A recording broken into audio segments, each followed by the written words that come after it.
Pernikahan adat Tombatu dari masa ke masa. Perkawinan di daerah Tondano atau Tonsawang pada zaman dahulu dimulai dengan sang jejaka atau seorang pria yang sudah dewasa, cukup umur untuk berumah tangga.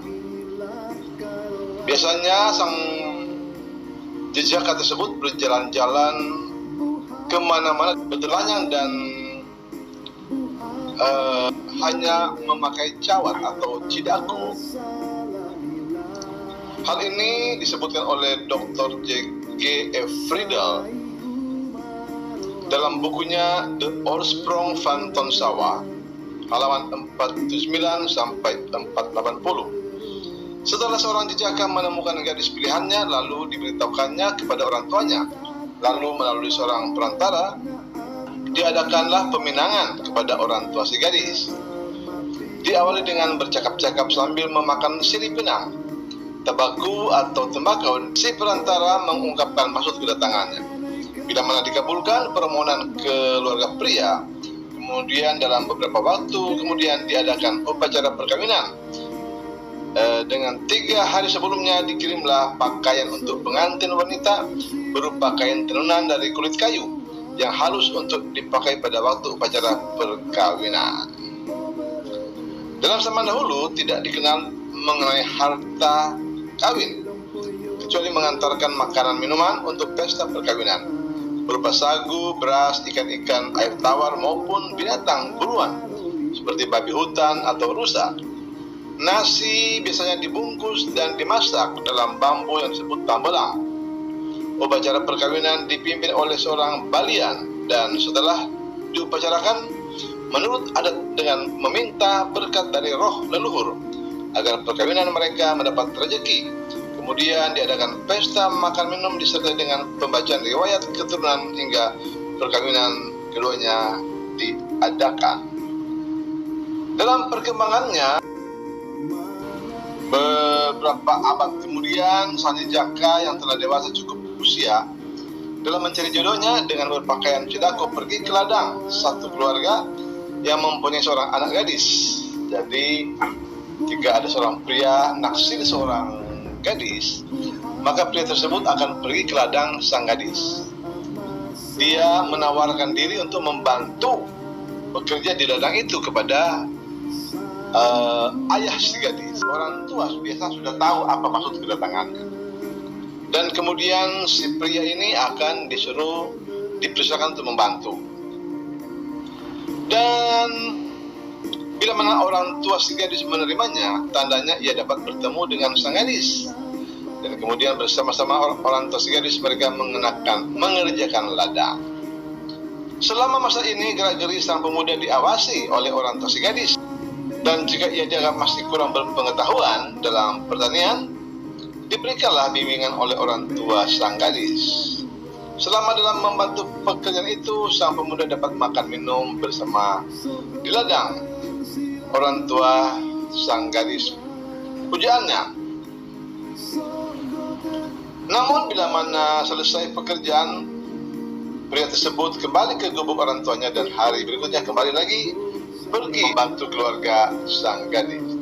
Setelah cukup lama sang pemuda bekerja dan merasa tidak asing lagi pada keluarga si gadis, orang tua pria kemudian mengirimkan utusan kepada orang tua gadis untuk mengajukan lamaran peminangan. Kalau lamaran diterima, yang pada umumnya sih memang diterima karena telah mengenal watak anak mudanya, pemudanya. Maka diadakanlah upacara perkawinan yang dipimpin oleh balian atau walian. Upacara tersebut di atas tetap berlaku dan diadakan nasihat-nasihat oleh para pahinjon matua atau orang tua. Sesudah berumah tangga, sang pemuda tadi tidak membawa istrinya kepada kaum keluarganya, tapi tinggal bersama kaum keluarga sang wanita.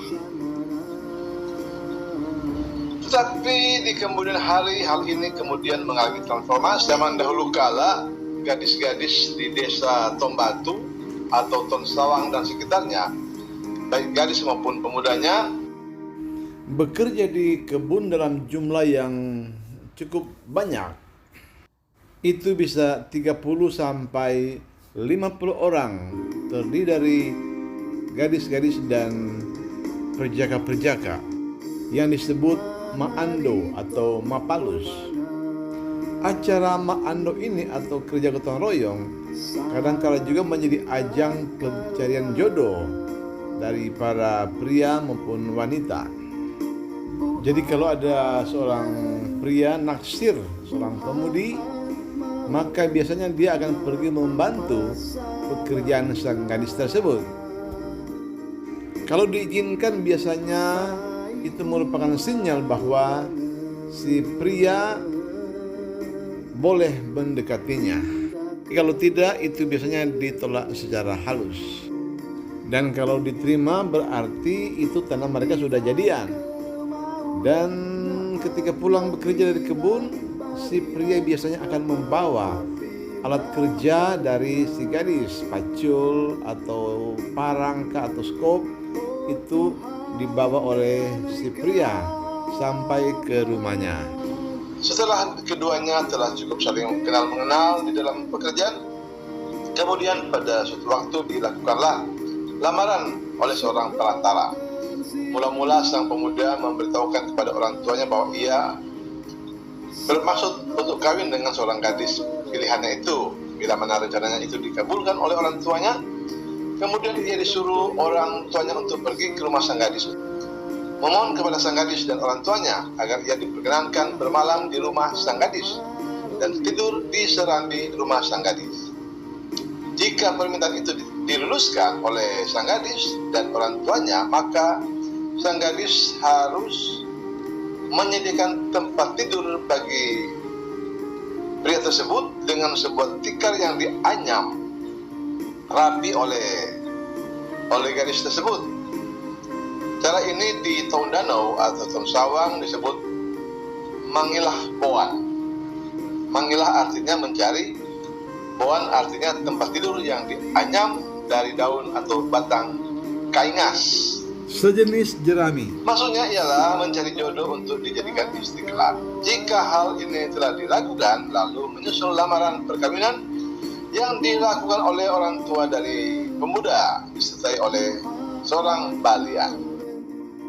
Tapi cara ini pun sudah tidak berlaku lagi. Tahun-tahun 1960-an sampai 70-an mungkin ini masih terjadi. Ketika anak-anak sudah bersekolah tinggi, sudah kuliah, perlahan-lahan budaya ini mulai menghilang.